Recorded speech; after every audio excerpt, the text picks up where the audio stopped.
بسم الله الرحمن الرحيم. السلام عليكم ورحمة الله وبركاته. إن الحمد لله نحمده ونستعينه ونستغفره ونعوذ بالله من شرور أنفسنا ومن سيئات أعمالنا. من يهده الله فلا مضل له ومن يضلل فلا هادي له. وأشهد أن لا إله إلا الله وحده لا شريك له وأشهد أن محمدا عبده ورسوله. اللهم صل وسلم على نبينا محمد وعلى آله وصحبه أجمعين. أما بعد, kaum muslimin dan muslimat rahimani wa rahimakumullah. Alhamdulillah, segala puji bagi Allah yang selalu memberikan nikmat dan karunia-Nya yang tidak terhitung. Salam dan salam semoga dan anugerah kepada Allah Subhanahu wa taala kepada Nabi kita Muhammad sallallahu alaihi wasallam. Allahumma shalli ala Muhammad wa ala ali Muhammad. Topik pembahasan kita pada malam ini adalah tentang rumah tangga. Rumah tangga dia adalah salah satu fondasi yang utama di dalam masyarakat. Apabila rumah tangga itu baik, maka seluruh masyarakat itu akan menjadi baik. Namun sebaliknya, apabila dia rusak, maka rusaklah seluruh masyarakat tersebut. Karena pentingnya posisi rumah tangga, maka agama Islam memberikan perhatian yang besar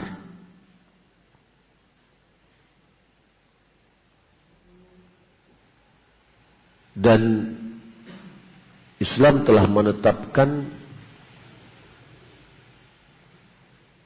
ketentuan-ketentuan yang menjamin keselamatan rumah tangga itu dan kebahagiaan rumah tangga.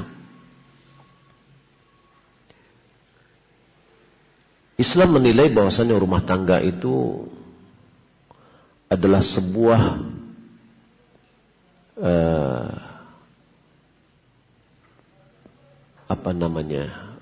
sebuah lembaga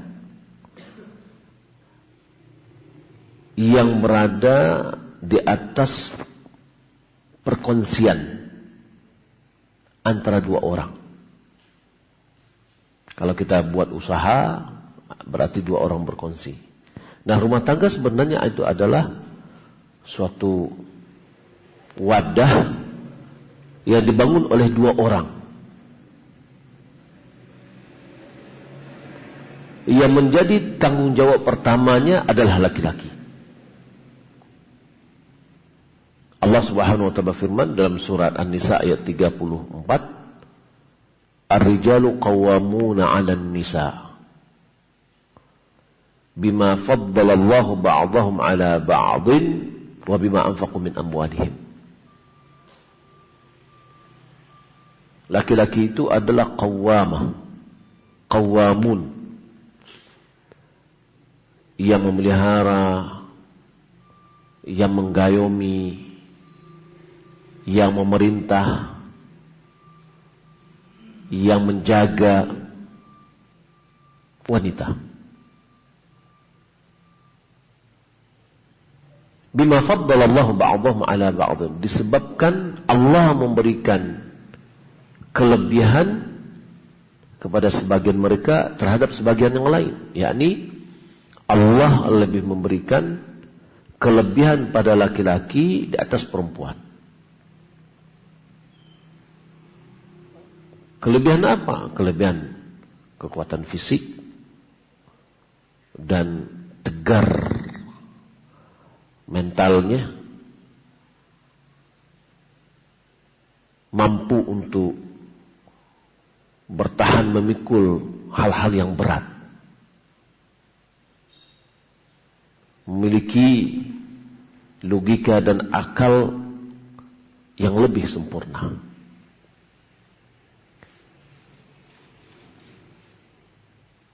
Wa bima anfaqu min amwalihim,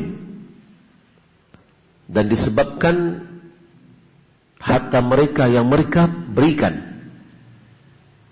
Maka ini mengisyaratkan bahwa laki-laki itulah yang memberikan nafkah. Fassalihatu qanitatun hafizatun lil ghaibi bima hafizallah.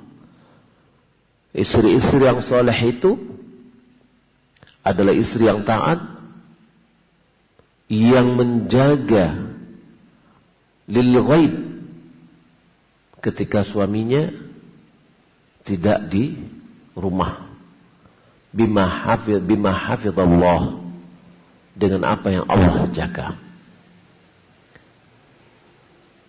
Maka Islam untuk menjamin kebersenambungan dua orang yang sedang berkongsi, membuat sebuah wadah atau lembaga. Islam memberikan kepada masing-masing yang berkongsi ini hak yang harus ditunaikan oleh pihak yang lain. Suami punya hak yang harus ditunaikan oleh istri. Istri mempunyai hak yang harus ditunaikan oleh suami. Dengan menunaikan hak-hak tersebut bisa menjamin kestabilan perkongsian ini dan berkesinambungan. Maka Islam mendorong masing-masing dari kedua belah pihak untuk menunaikan kewajibannya, ya, dengan menutup mata kekurangan dan kelalaian yang terjadi dari pihak yang lain. Jadi Islam mendorong masing-masing itu memperhatikan, yang menjadi perhatian dia itu adalah kewajiban dia tertunaikan atau tidak. Karena kewajiban itu akan diminta pertanggungjawabannya.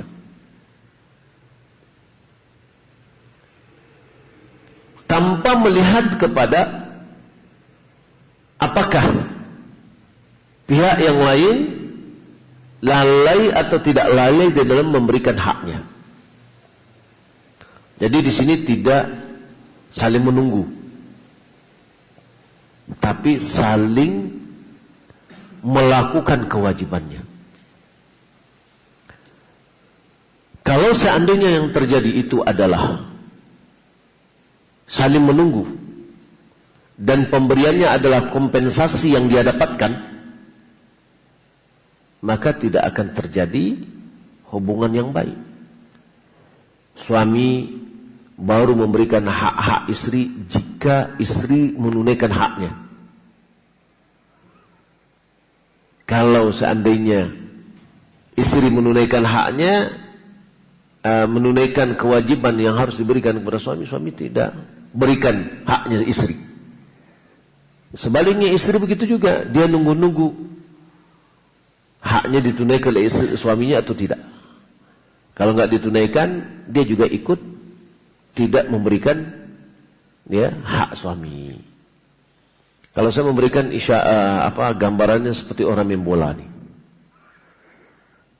Mengawali main bola itu bolanya di tengah-tengah. Kalau seandainya masing-masing regu, dia berpikir saya akan menendang bola kalau bola ditendang. Ya, pihak yang A mengatakan saya akan menendang bola kalau pihak B menendang bola, baru saya balas. Yang B begitu juga, saya akan menendang bola jika si A menendang bola. Terjadi gak permainan? Enggak. Ini nunggu, bolanya di situ aja. Tapi kalau yang terfikir bagi dia oleh si A, saya harus menggolkan. Si B begitu juga, saya harus menggolkan. Maka terjadilah permainan yang cantik. Begitu juga si istri, dia berpikir, saya harus menunaikan kewajiban saya kepada suami. Terlepas suami saya memberikan hak saya atau tidak, itu saya tidak tahu menau. Pokoknya saya berusaha, kewajiban saya untuk menunaikan hak suami, saya tunaikan. Yang suami begitu juga. Saya sebagai suami akan selalu memperhatikan kewajiban saya, tertunaikan atau tidak tertunaikan kepada istri. Terlepas mungkin istri punya kelalaian, mungkin kekurangan, dia tidak hiraukan itu. Jadi masing-masing dari kedua belah pihak, yang menjadi perhatian dia itu adalah bagaimana kewajibannya bisa tertunaikan, bukan bagaimana haknya bisa dia dapatkan. Ya. Nah, kalau demikian, maka akan terjadi saling. Ketika suami punya kepedulian kepada istri, dan istri punya kepedulian kepada suami, wah itu sudah rumah tangga yang sangat indah sekali. Maka kita lihat Bapak Ibu dimiliki oleh Allah Subhanahu wa taala, apa-apa saja hak masing-masing.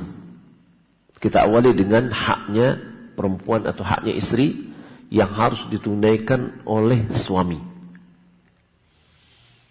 Allah Subhanahu wa taala berfirman, وَمِنْ آيَاتِ أَنْ خَلَقَ لَكُمْ مِنْ أَنْفُسِكُمْ أَزْوَاجًا لِتَسْكُنُوا إِلَيْهَا وَجَعَلَ بَيْنَكُمْ مَوَدَّةً وَرَحْمَةً إِنَّ فِي ذَلِكَ لَآيَاتٍ لِقَوْمٍ يَتَفَكَّرُونَ. Di antara tanda-tanda kebesaran Allah, Allah ciptakan bagimu pasanganmu dari dirimu. Untuk apa guna pasangan itu? Litaskunu ilaiha, agar kamu, wahai laki-laki, mendapatkan ketentraman pada istri. Ya, jadi istri menjadi tempat ketentraman suami. Wa ja'ala bainakum mawaddatan wa rahmah, untuk menjamin adanya ketenangan dan ketentraman ini, Allah Subhanahu wa taala jadikan antara kalian kasih sayang.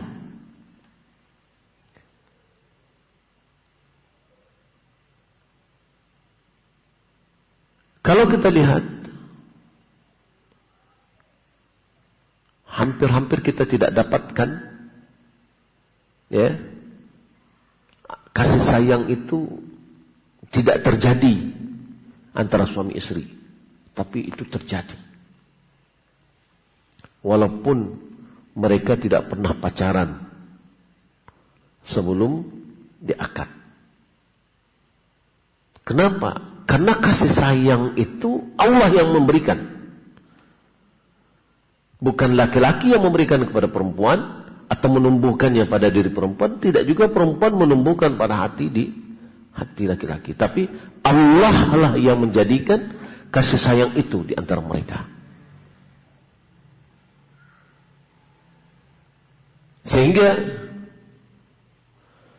Allah Subhanahu wa taala mencintai, menyukai dalam pernikahan itu, ya, selalu ada kasih sayang.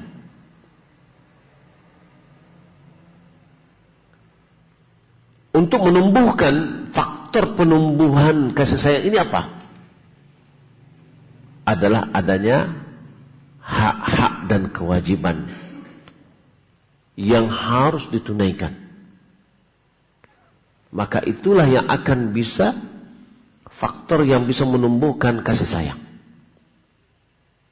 Ya, ketika mereka saling tidak mengenal, lalu satu sama lain saling muncul kepedulian,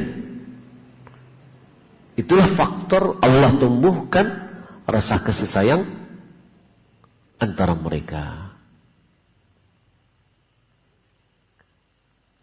Allah Subhanahu wa ta'ala katakan, Allah Subhanahu wa ta'ala berfirman, walahunna mithlu alladhi 'alaihinna bil ma'ruf. wanita mendapatkan seperti apa yang merupakan kewajiban kepada mereka. Yani kewajiban yang harus dia tunaikan sama dengan hak yang akan dia terima.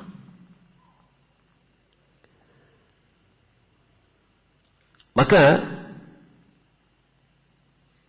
kalau kita lihat bahwa seorang muslim harus mengakui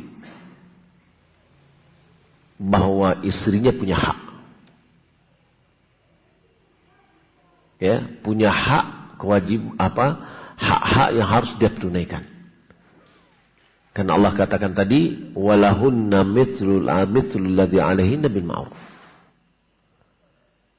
Istri mendapatkan hak seperti kewajiban yang harus dia tunaikan. Sebagaimana sabda Nabi SAW, ala inna lakum ala nisaikum haqqan walinisaikum alaikum haqqa. Ketahuilah, sesungguhnya kamu mendapatkan hak atas istrimu sebagaimana istrimu punya hak atas dirimu. Ada saling. Tidak hanya dalam satu pihak, yang satu pihak hanya menunaikan kewajibannya saja, yang pihak lain hanya menerima haknya saja. Tidak. Tapi si istri menunaikan hak sebagaimana dia punya hak untuk harus yang dia terima dari suaminya. Maka seorang muslim yang mengerti, dia selalu berupaya untuk menunaikan hak istrinya.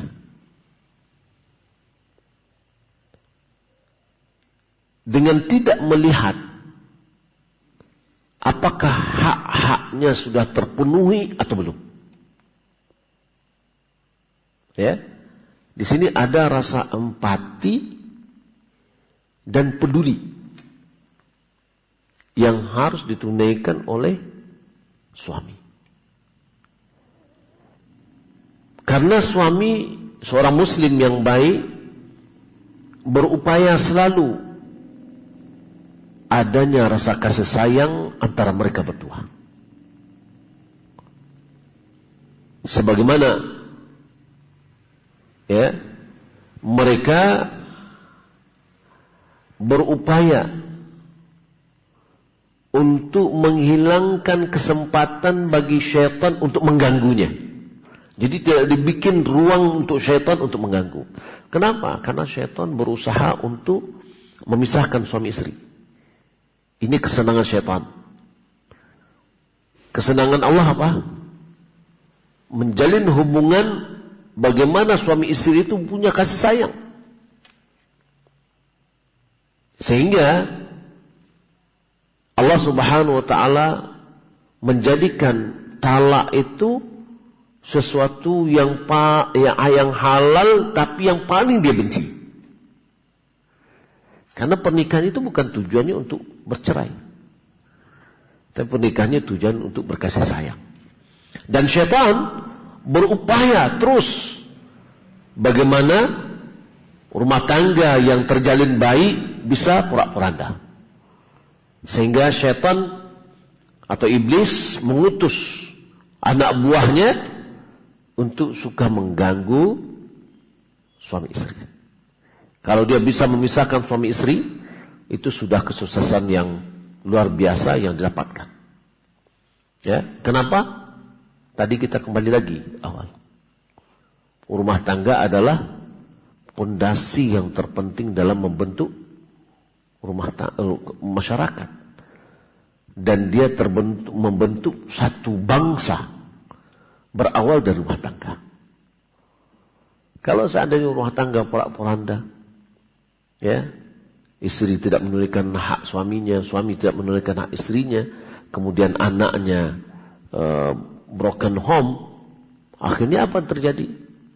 Masyarakatnya kacau balau. Ya. sehingga tidaklah terbentuk masyarakat yang baik.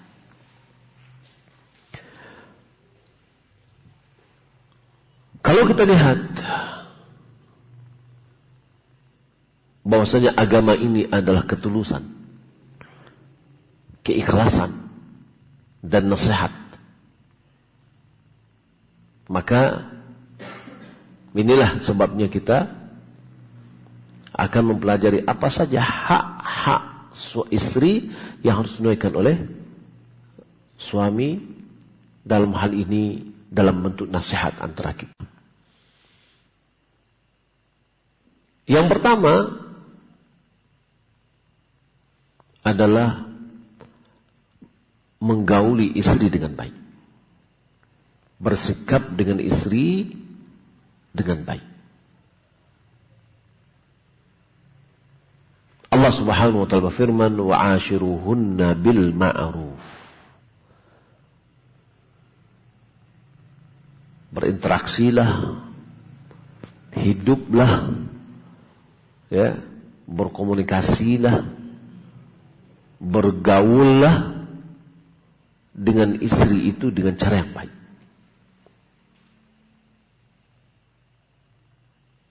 Apa saja bentuknya? Yaitu dengan menunaikan hak-hak nafkah. Berinya makan apabila makan, berikan pakaian apabila berpakaian. Ya. Menasihatinya, mendidiknya apabila dia mulai membangkang, dia khawatir membangkang, dididik. Ya. Ada tahap-tahapnya. Berikan nasihat dengan baik, ya, tanpa harus mencaci maki, tanpa harus menjelek-jelekin. Saya melihat Bapak Ibu belakang Allah Subhanahu wa ta'ala, perselisihan rumah tangga kalau sudah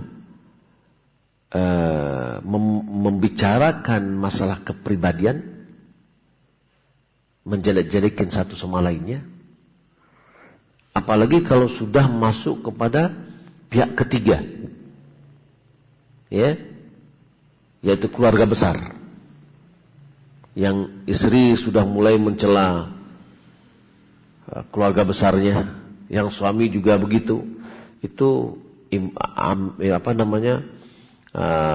tanda-tanda kapal akan tenggelam.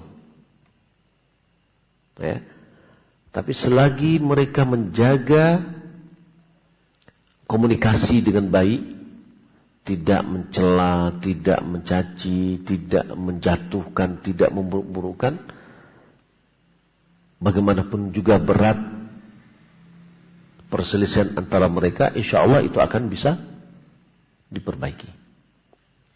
Maka oleh karena itu, tahap di dalam menasihati istri ini Allah Subhanahu wa ta'ala tersebutkan dalam surah An-Nisa ayat 34. Ya, wallati takhafuna nusyuzahunna.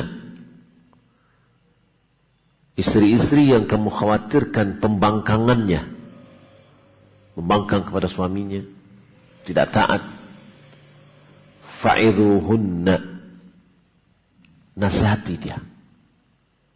Ya, nasihati dia.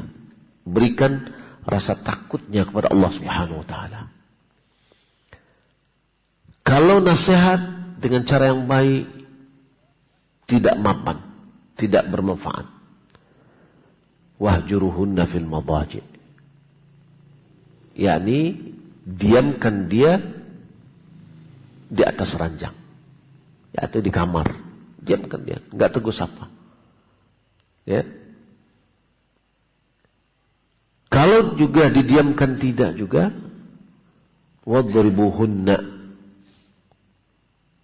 maka boleh memukulnya. Tapi bagaimana memukulnya? Ya, bukan meninjunya ya.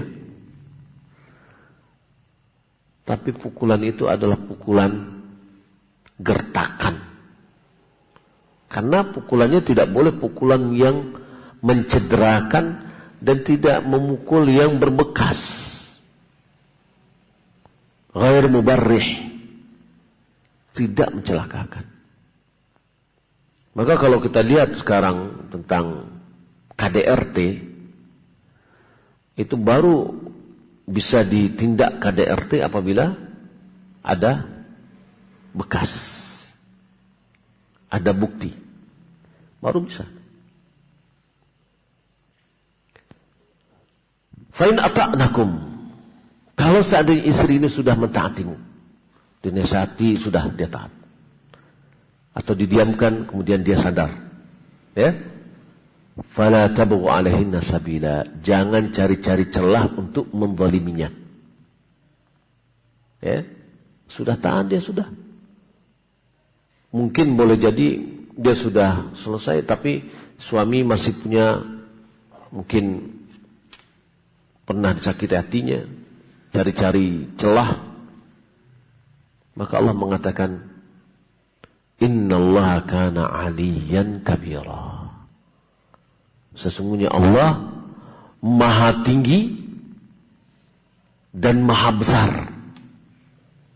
Ini dua sifat ini adalah semacam mengancam kepada suami yang melakukan tindakan yang melampaui batas. Istri sudah mulai taat, sudah jangan lagi dilakukan tindakan-tindakan yang menzaliminya. Karena Allah maha tinggi dan maha besar, yang maha kuasa untuk membalikkan itu semua. Dan Nabi SAW ketika beliau ditanya tentang hak-hak istri, ma haqqu zaujati ahadina alaihi, apa hak istri salah seorang di antara kita terhadap orang itu? Faqal tut'imuha idza ta'imta, engkau beri dia makan jika engkau makan. Berarti nafkah dalam bentuk pangan. Wa taksuha idza iktasait, engkau beri dia pakaian jika engkau berpakaian. Berarti ini adalah sandang. Ya. Wala tadribul wajh, jangan menampar wajah. Ya, maka tidak boleh suami menampar wajah istri. Ya. Wala tuqabbih, jangan jelek-jelekin istri, menghinakannya, melecehkannya. Kemudian wala tahjur illa fil bait, jangan diamkan istri kecuali di dalam rumah. Ya, artinya apa? Ketika terjadi perselisihan suami istri, kalau mendiamkan hanya diamkan dalam rumah aja.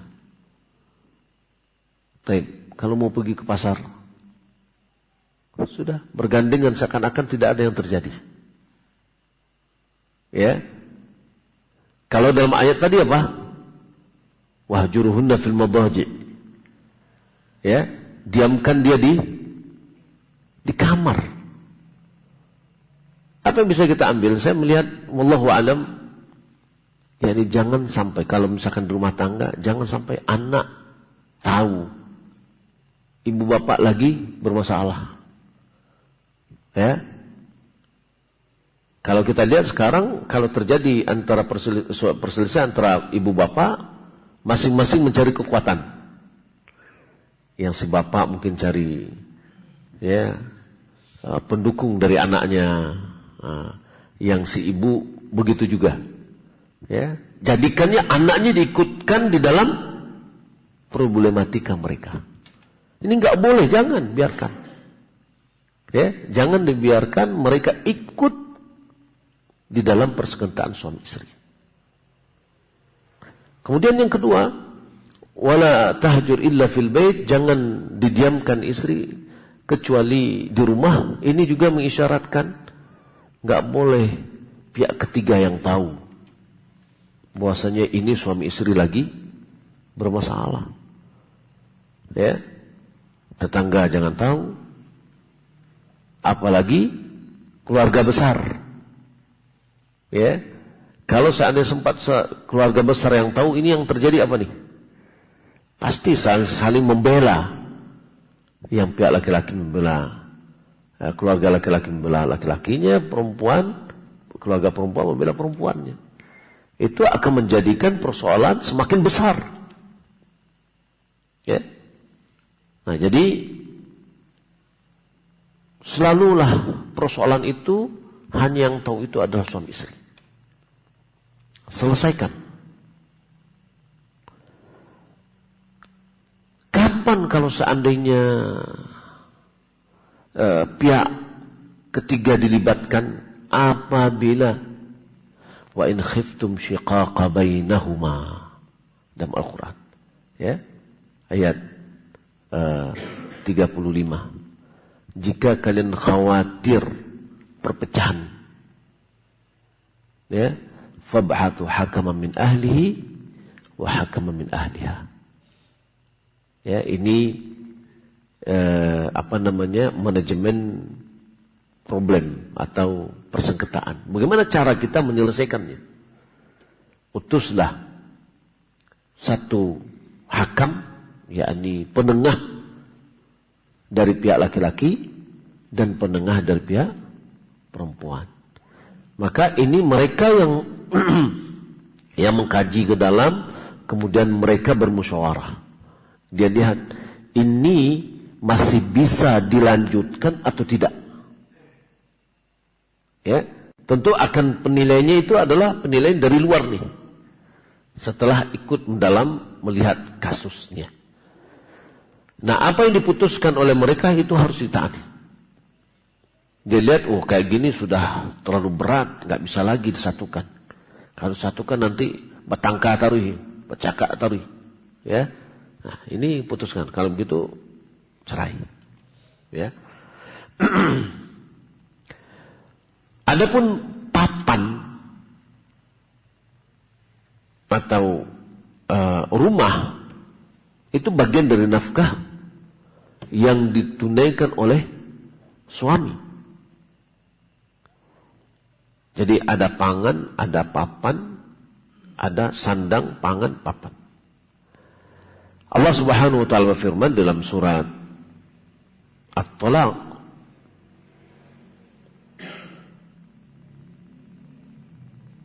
ayat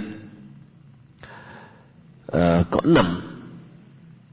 Allah berfirman, askinuhunna min haitsu sakantum min wujdikum.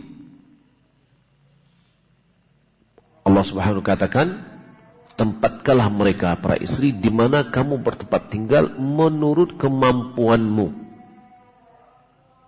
Ya, mampunya baru untuk menyewa, sudah. Uang sewaan suami yang bertanggung jawab, bukan istri. Mampu membuatkan rumah walaupun kecil, siapa yang membuatkan? Suami, bukan istri.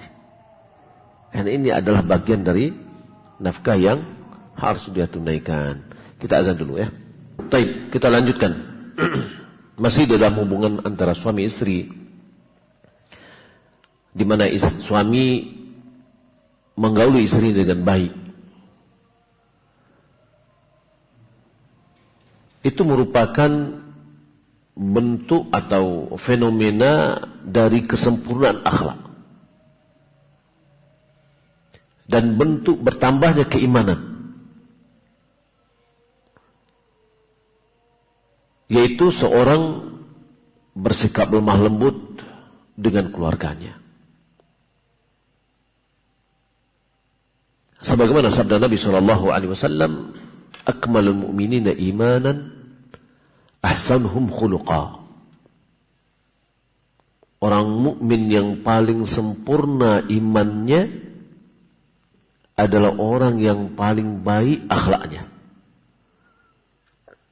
Ini menunjukkan kepada kita bahwa babul akhlak, pembahasan tentang akhlak, sangat erat hubungannya dengan iman.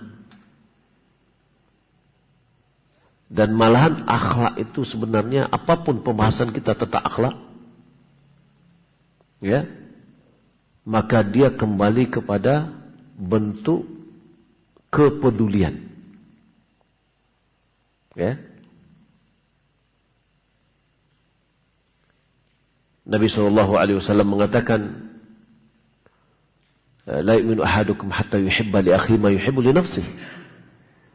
Tidaklah sempurna keimanan seseorang sampai dia mencintai saudara untuk saudaranya apa yang dia cintai untuk diri sendiri.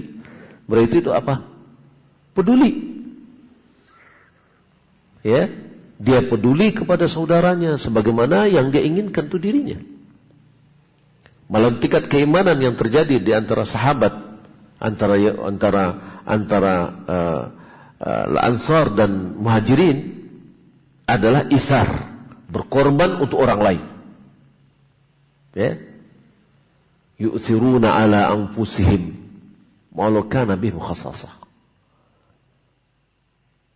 Mereka lebih mendahulukan orang-orang Muhajirin atas dirinya sendiri, yakni orang Ansar ini, walau kana bihim khassasah, walaupun mereka sedang butuh nih.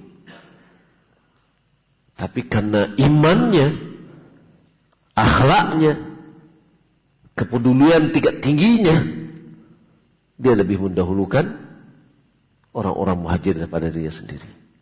Itu iman. Salah kalau ada orang mengatakan pembahasan akhlak ini ya lebih penting manhaj daripada akhlak. Keliru. Innama bu'itsu liutammima makarimal akhlak. Tujuan Nabi SAW diutus itu menyempurnakan akhlak mulia. Akhlak mulia ini dia iman. Kata Nabi, akmalul mu'minina imanan ahsanum khuluqa. Orang mukmin yang paling sempurna imannya adalah yang paling baik akhlaknya. Wa khiyarukum khiyarukum linisaihim. Sebaik-baik kalian adalah orang yang terbaik dengan istrinya. Jadi barometernya apa? Istri. Kenapa? Kalau kita lihat, bagaimanapun juga suami memperlakukan istri, istri tetap juga taat kepada suami. Dikasari, ya, tetap patuh. Coba kalau relasi kita punya relasi nih, dalam kita berusaha, coba kita kasari sekali, lari dia. Ya, maka kalau kita ingin melihat kawan yang baik, lihat bagaimana hubungan dia dengan istrinya yang baik. Kalau baik hubungannya dengan istrinya, pasti akan baik dengan relasinya. Ya. Maka memuliakan istri adalah bukti atau dalil kepribadian seorang yang sempurna. Dia tidak merasa hina, ya, dengan dia melayani istrinya dengan baik, perhatiannya kepada istrinya, ya. Malahan meremehkan istri, itu adalah tanda akan jeleknya akhlak kita. Kasar, ya. Maka di antara bentuk memuliakan istri adalah bersanda gurau dengan istri, muda'abah, ya, berlemah lembut dengannya. Dan kita mencontoh Rasulullah SAW. Bagaimana Rasulullah SAW berlemah lembut dengan Aisyah. Ya, pernah Nabi SAW saling berpacu lari. Ya, coba lihat perbedaan umur nih. Ya, jauh sekali perbedaan umur. Tapi Nabi SAW sangat menghargai Aisyah. Yang kadang-kadang Aisyah masih bermain-main bonekaan dengan anak-anak yang sebaya dia. Ya, belasan tahun. Nabi menghargai. Ya. Nah, ini menunjukkan bahwa Nabi SAW sangat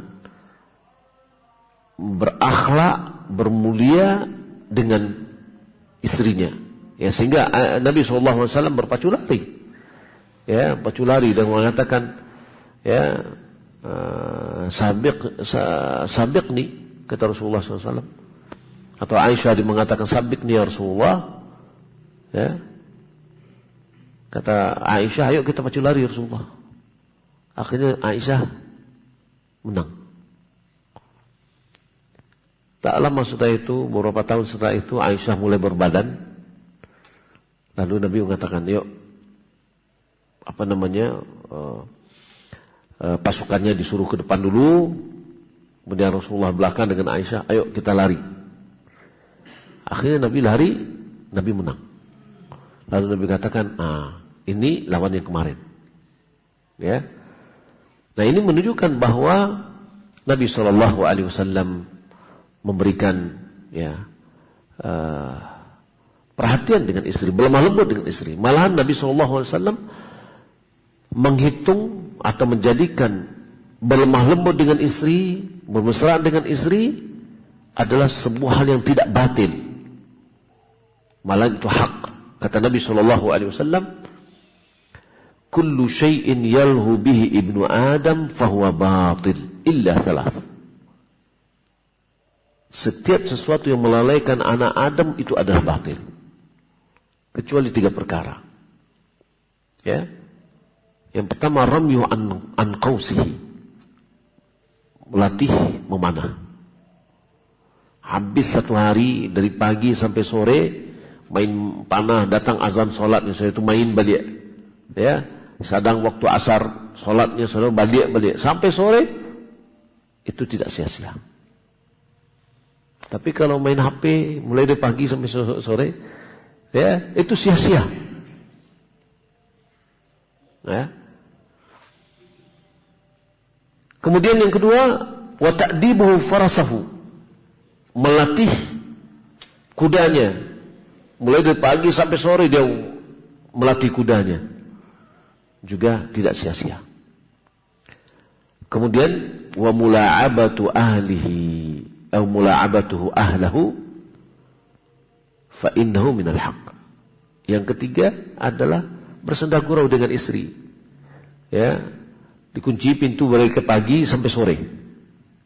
Ya, itu hak. Enggak batil. Ada berkucuk-kucuk aja dalam kamar. Nah, itu adalah hak. Ya. Karena itu akan mendatangkan fungsinya jelas. Ketika dia melatih memanah, ketangkasan. Ya. Melatih kudanya itu ketangkasan juga, dan itu bermanfaat untuk perang. Kemudian bersenda gurau dengan istri adalah memasukkan rasa kasih sayang, yang mana itu adalah bagian dari tujuan rumah tangga. Ya. Jadi kalau kita lihat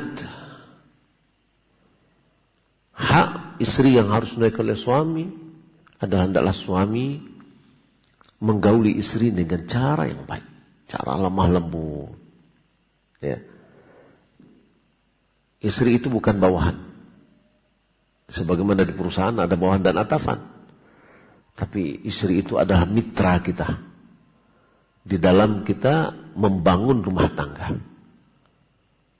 Maka kalau mitra, kita berupaya mencari bagaimana kemitraan kita ini tetap langgeng, tetap kokoh dan kuat. Yang kedua, hak istri yang harus dinaikkan oleh suami adalah bersabar di atas sikapnya yang tidak menyamankan suami. Ya, bersabar. Tidaklah memaafkannya terhadap kesalahan-kesalahan dan kekeliruan-kekeliruan yang terjadi. Ya. Sehingga Nabi SAW mengatakan, la yafruqu mu'minu mu'minah.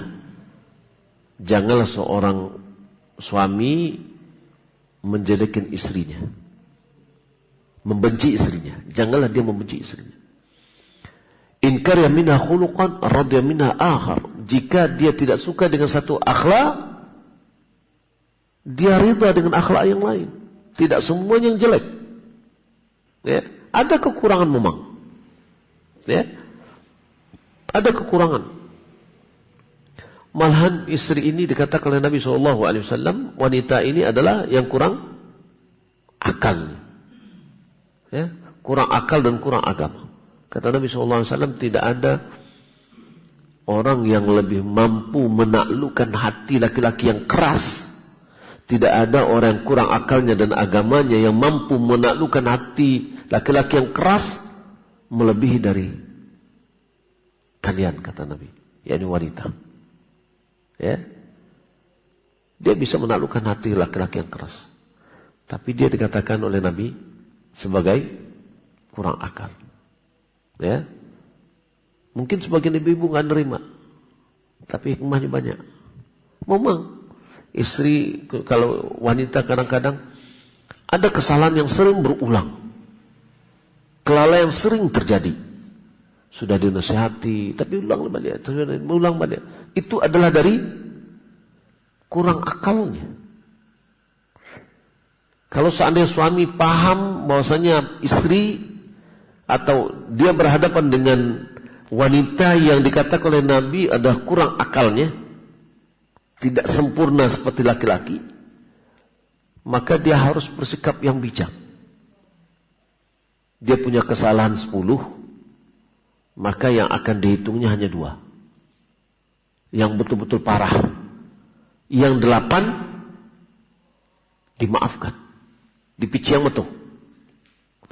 Tapi kalau ke 10-10-nya dituang, maka itu suami yang kurang akal. Karena dia berhadapan dengan orang yang telah disifatkan oleh Allah Subhanahu wa taala, Nabi sallallahu alaihi wasallam, sebagai orang kurang akal. Kalau begitu, ya kita harus sikapi dengan baik. Sama dengan gini. Kalau seandainya ada seorang bapak marah-marahin anaknya umur 2 tahun. Atau dia bebani anaknya umur 2 tahun seperti dibebani anak umur 20 tahun. Ya, apa kata orang? Iku orang tua yang tidak bakal. Ya, anak mereka di berang-berang ada orang begadang. Ya, tapi ketika kita mengetahui ini adalah anak-anak yang belum berakal, pasti kita menyikapinya dengan maaf. Kadang-kadang kita duduk ditendang dari belakang, ya sudah, galak saja wajah. Karena kita tahu itu kekurangannya. Ya, dia belum punya akal yang sempurna. Coba kalau anak yang gadang umur 20 ditendang dari belakang, ya, nah, tentu itu udah akalnya sudah sempurna, gitu loh. Ya, nah, jadi kalau kita lihat seorang suami yang bijak, dia berhubungan dengan makhluk yang memiliki kekurangan. Ya, lalu dia harus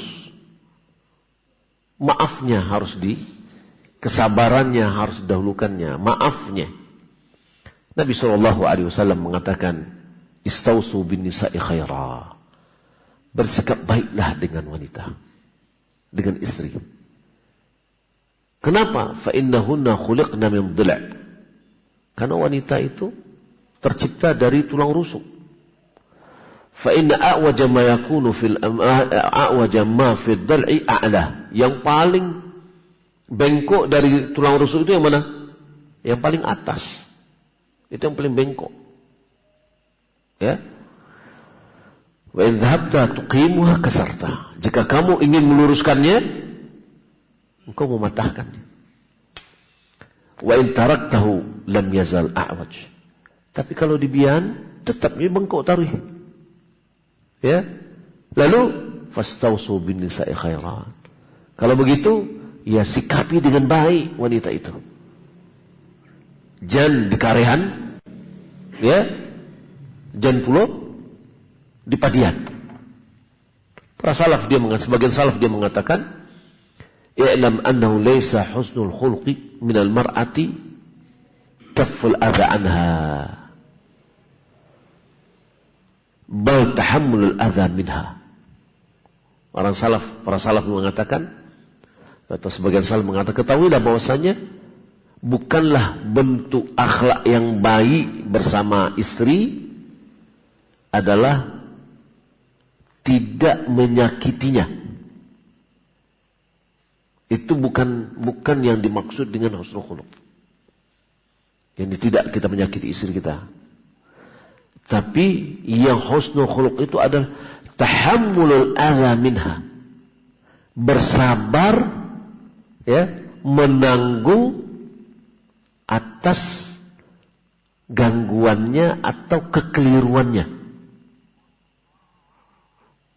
Seorang suami mungkin dia bisa tidak menahan, dia mampu untuk tidak menyakiti istri. Tapi suami mampu nggak untuk bersabar atas kesalahan-kesalahan dan kekeliruan istri atau sikap yang salah? Ya. Dia mungkin tidak menyakiti istrinya, tapi ketika istrinya mulai agak mengganggunya, ya, mulai kata-kata upatan yang keluar. Ya. Nah, akhlak yang baik itu adalah bagaimana dia bisa memikul, ya, mikul perasaannya tadi. Bagaimana dia bisa memaafkan dan menerima apa yang dilakukan istrinya. Wal hilmu ala taishiha wa ghadabiha, bijak dengan tindakan yang keliru, bijak dengan marahnya. Kadang-kadang istri marah. Nah, istri marah lalu dilawan lagi dengan marah. Itu sangat tidak bijak. Ya. Kadang pada saat istri marah, ya, yang datang di awal adalah setan yang membuambih ke telinga awak. Angku orang laki-laki masa, ya, namu dihina oleh perusi. Nah, sudah mulai meluap marah ini. Ya. Nah, ini yang disenangi oleh syaitan.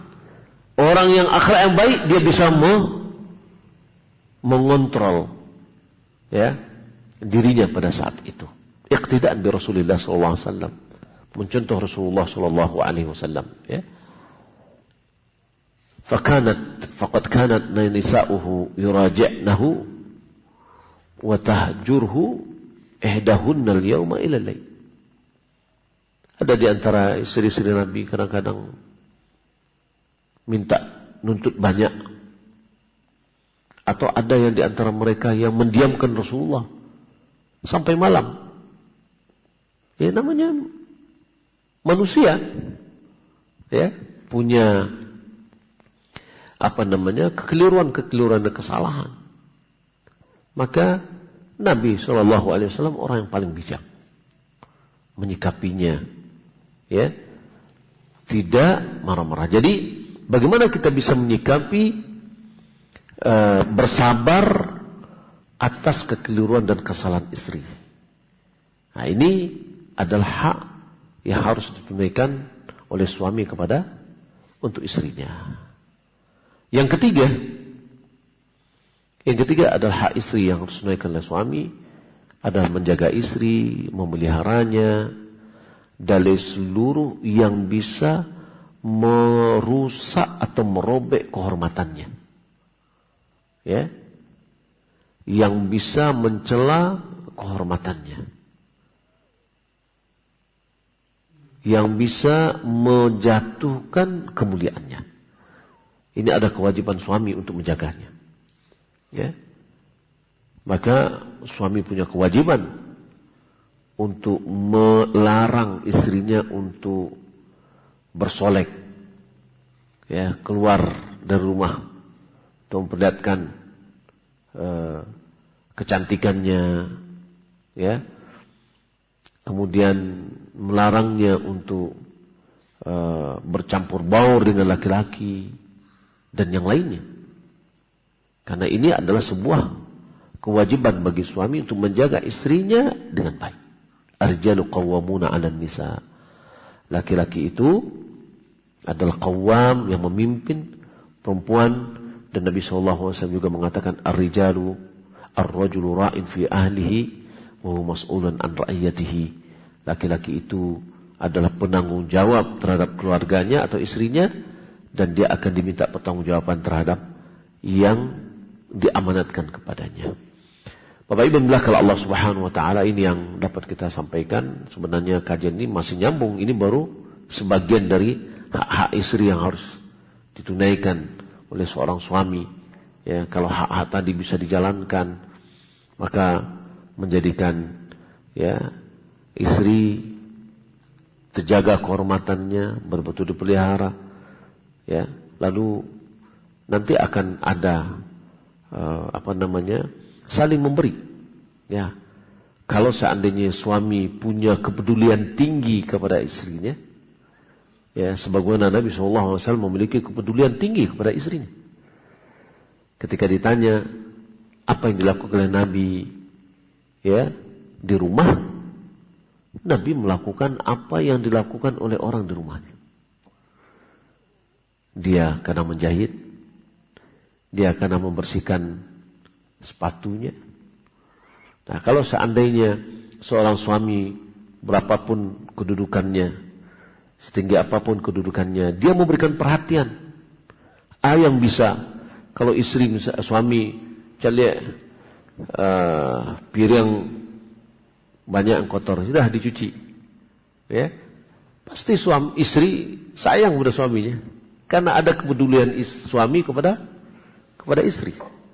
Ya, nah ini hak-hak yang seperti ini tentunya adalah merupakan kewajiban bagi sang suami yang ditunaikan untuk hak istrinya. Wallahu ta'ala alam. Baik, kita lihat kalau ada pertanyaan ya. Apakah keutamaan memanah tadi dalam rangka persiapan jihad? Apakah terbatas cuma dalam olahraga memanah saja? Bagaimana dengan bentuk persiapan perang lain seperti olahraga bela diri? Ya, kalau kita lihat, ya, hikmah di dalam memanah itu adalah ketangkasan untuk persiapan diri. Tidak hanya gara-gara mau perang, tidak. Kita kan tidak tahu kapan musuh itu datang. Ya. Nah, ini adalah ketangkasan dari beberapa macam kekuatan di tubuhnya, ya, kemudian kepandaiannya di dalam memanah ini. Nah, kalau kita lihat juga dalam masalah, bisa nggak kita kiaskan di dalam seni bela diri? Ya, selama itu tidak ada hal-hal yang menyelisihinya, boleh saja. Nabi SAW juga bergulat. Pernah Nabi SAW bergulat, ya, dengan seorang kafir di Mekah. Ditantang oleh Nabi, lalu ketika orang tadi kalah digulat oleh Rasulullah SAW, laki-laki tadi orang yang biasanya kuat, dia merasa adanya kekuatan yang luar biasa, ya, yang tidak mungkin itu dilakukan oleh Nabi. Nah, artinya apa? Seni bela diri itu tetap boleh, ya. Namun kalau kita lihat, ya, bersenjata ini tentu akan lebih agak memanah jarak jauh, ya. Nah, kalau ini bagaimana kalau kita kiaskan dia kepada menembak? Ya, sama. Karena pada zaman dahulu senjata yang canggih itu adalah memanah pada zamannya. Dan berkuda itu adalah kendaraan yang terbaik di dalam berperang. Ya, sekarang kalau lihat orang punya senjata dalam perang, ya, rudal, lebih jauh lagi dari mana, ya, kendaraan, pesawat. Ya, tapi kan tidak semua orang yang bisa. Namun itu adalah bagian dari persiapan yang harus disiapkan. Maka sebagian ulama menafsirkan wa'iddu lahum mastata'tum min quwwah. Ya. Wa min ribatil khair. Yakni persiapkanlah untuk menghadapi musuh itu quwwah, kekuatan. Kekuatan itu adalah ditafsirkan ala al-quwatur rami. Kekuatan itu maksudnya adalah memanah. Pada zamannya senjata yang terbaik itu adalah memanah. Nah, berarti kekuatan seorang yang ingin, satu negara yang ingin menyiapkan kekuatan di dalam dia persenjataannya atau pasukannya, dia harus menyiapkan dua. Yang pertama adalah persenjataan. Dia harus siap persenjataan yang canggih pada zamannya. Ya, kalau sekarang ya urudan. Ya, bagaimana kita akan melawan musuh kalau seandainya penjahit aja baru diimpor? Ya, bagaimana mau membuatnya? Ya, nah. Kemudian yang kedua adalah kendaraan yang dipakai. Ya, sekarang sudah pesawat terbang, ya, pesawat tempur. Ini adalah bagiannya. Akan tapi dalam memanah dan berkuda tetap juga, subhanallah, kita lihat malahan pasukan elit di negara-negara tertentu adalah pasukan yang berkuda. Ya, tetap juga memanah juga mempunyai fungsi yang luar biasa. Dia bisa membunuh tanpa ada suara. Ya, kalau seandainya senjata pakai peredam suara, ya, kalau ini nggak ada suaranya. Nah, jadi intinya adalah boleh kita bisa juga dengan olahraga bela diri. Nah, namun di bela diri ini juga harus kita perhatikan, tidak boleh ada hal-hal yang bertentangan dengan syariat. Baik, demikian yang dapat kita sampaikan. Semoga bermanfaat. Wassalamualaikum warahmatullahi wabarakatuh.